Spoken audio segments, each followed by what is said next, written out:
mais um vídeo do canal.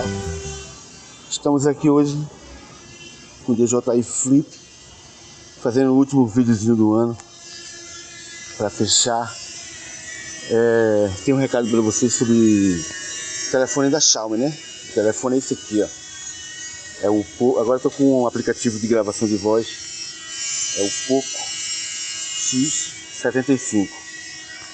Então a DJI já não funciona, o DJI Fly já não funciona aqui, né? Então a gente tá com esse probleminha aí. Se você não tá sabendo, né?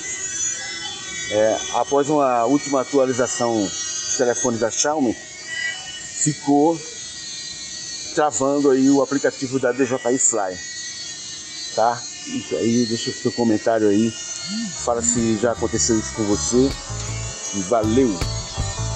Se você gosta de conteúdos como esse, já vai deixando seu like, se inscreva no canal. Até a próxima, valeu!